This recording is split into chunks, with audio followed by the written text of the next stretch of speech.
ഏവർക്കും ദേവദാരുവിലെ പുതിയൊരധ്യായത്തിലേക്ക് സ്വാഗതം. നമ്മളെല്ലാവരും തന്നെ ക്ഷേത്രങ്ങൾ സന്ദർശിക്കാറുണ്ട്. ഈശ്വര വിശ്വാസികളാണ് നാം എല്ലാവരും തന്നെ. നമുക്ക് ഓരോ പൂജകൾ നടത്തുകയും അതുപോലെ തന്നെ ക്ഷേത്ര പുരാണങ്ങളിലും ക്ഷേത്രത്തിൽ എങ്ങനെയാണ് തൊഴേണ്ടത്, ക്ഷേത്രത്തിൽ എന്താണ്, എങ്ങനെയാണ് നമ്മൾ പ്രദക്ഷിണം ചെയ്യേണ്ടത്, അങ്ങനെ കുറേ കാര്യങ്ങൾ നമുക്ക് ക്ഷേത്രപരമായിട്ട് അറിയാനുണ്ട്. ഇന്ന് ഞാൻ നിങ്ങളുമായിട്ട് പങ്കുവെക്കുന്നത് ക്ഷേത്രത്തിലെ ഓവിലൂടെ വരുന്ന ഒരു വെള്ളമില്ലേ, അത് നമുക്ക് അഭിഷേകമൊക്കെ കഴിഞ്ഞ് ഒഴുകിയെത്തുന്ന ആ വെള്ളം നമുക്കത് കുടിക്കാൻ പറ്റുമോ, അങ്ങനെ കുടിച്ചാൽ തന്നെ എന്തെങ്കിലും ദോഷമുണ്ടോ എന്ന് നോക്കാം. ക്ഷേത്ര ദർശനത്തിൻ്റെ ഒരു മുഖ്യ ഭാഗം തന്നെയാണ് പ്രസാദം സ്വീകരിക്കുക എന്നത്. പൂജാരിയിൽ നിന്ന് തീർത്ഥം വാങ്ങിയ ശേഷമാണ് നമ്മളെല്ലാവരും തന്നെ പ്രസാദം സ്വീകരിക്കുന്നത്. അഭിഷേകം ചെയ്ത തീർത്ഥം ശ്രീകോവിലിൻ്റെ ഓവു ചാലിലൂടെ പുറത്തേക്ക് ഒഴുക്കിവിടും.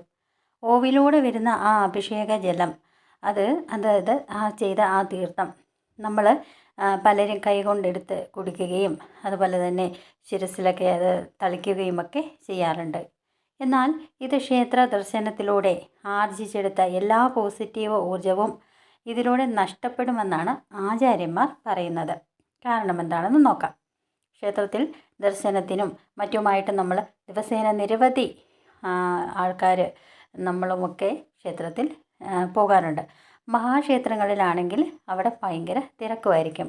ആ സമയത്ത് ദേവപ്രതിഷ്ഠയ്ക്ക് തീർത്ഥം, അതുപോലെ തന്നെ ഇളനീര്, പാല് തുടങ്ങിയവയെല്ലാം തന്നെ ഉപയോഗിച്ച് ആ വിഗ്രഹം അഭിഷേകം ചെയ്യുന്ന ഒരു ചടങ്ങുണ്ട്. അഭിഷേകം ചെയ്ത തീർത്ഥം ശ്രീകോവിലിൻ്റെ ആ ഓവുചാലിലൂടെ പുറത്തേക്ക് ഒഴുകി വരും. ആ ഓവിലൂടെ വരുന്ന ആ അഭിഷേകം ചെയ്ത ആ തീർത്ഥം നമ്മൾ കൈകൊണ്ടെടുത്ത് കുടിക്കുകയും ശിരസിൽ തളിക്കുകയും ഒക്കെ ചെയ്യുന്നു. എന്നാൽ തീർത്ഥം ഒരു തെറ്റായ കാര്യമാണ് ഇത്. ഇത്തരത്തിൽ ചെയ്യുന്നത് നമ്മുടെ ശരീരത്തിലെ ആ നെഗറ്റീവ് എനർജി ഉണ്ടാവുകയും ക്ഷേത്ര ദർശനത്തിലൂടെ നമുക്ക് നേടിയെടുത്ത അല്ലെങ്കിൽ നമ്മൾ ആർജിച്ചെടുത്ത ആ ഒരു പോസിറ്റീവ് ഊർജം നഷ്ടപ്പെടുകയും ചെയ്യുന്നു.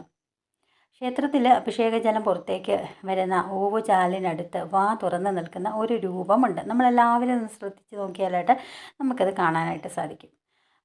അപ്പോൾ ആ ഒരു രൂപത്തിന് കുംഭോദരധാരി എന്നാണ് പറയുന്നത്.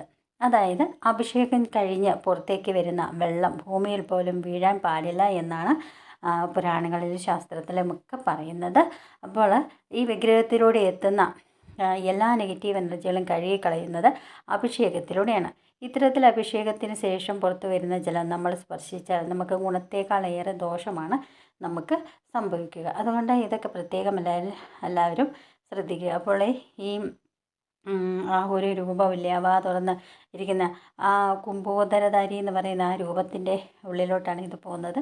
അതോട് ഭൂമി പോലും സ്പർശിച്ചാൽ അതുപോലെ വീഴാൻ പാടില്ല എന്നാണ് പറയുന്നത്. ആ ഒരു തീർത്ഥജലം, അത് പാലാകട്ടെ ഇളനീരാവട്ടെ, എന്തുകൊണ്ടാണോ അഭിഷേകം ചെയ്യുന്നത് അതൊന്നും പുറത്തേക്ക് വരുന്നത് ആ ഒരു വെള്ളം ഭൂമിയിൽ പോലും വീഴാൻ പാടില്ല എന്ന് പറയുന്നത്. അത് നമുക്ക് ആ വിഗ്രഹത്തിലെത്തുന്ന എല്ലാ നെഗറ്റീവ് എനർജികളും അവിടെ നമ്മൾ അഭിഷേകം ചെയ്തത് കഴുകിക്കളയുകയാണ് അവിടെ സംഭവിക്കുന്നത്. അത്തരത്തിലുള്ള ഒരു നെഗറ്റീവ് എനർജി നമ്മൾ അത് കുടിക്കുകയോ അല്ല തളിക്കുകയോ ചെയ്താൽ നമ്മളെയും ബാധിക്കുന്നതാണ്. അതുകൊണ്ട് ഒരിക്കലും ഇങ്ങനെ ചെയ്യാനായിട്ട് പാടില്ല. നമ്മൾ അത് പ്രത്യേകം ശ്രദ്ധിക്കേണ്ട ഒരു കാര്യമാണ്. ആദ്യമായിട്ടാണ് നിങ്ങൾ എൻ്റെ ചാനൽ കാണുന്നതെങ്കിൽ ദയവായി സബ്സ്ക്രൈബ് ചെയ്യാൻ ശ്രമിക്കണേ. അതോടൊപ്പം ഞാനിടുന്ന ഓരോ വീഡിയോ നിങ്ങൾക്ക് ലഭിക്കുന്നതിനായിട്ട് ബെല്ലൈക്കൻ കൂടി ഒന്ന് സ്പർശിക്കുക, ലൈക്ക് ചെയ്യുക, ഷെയർ ചെയ്യുക. അടുത്തൊരു അധ്യായത്തിൽ വരും വരെ നന്ദി, നമസ്കാരം.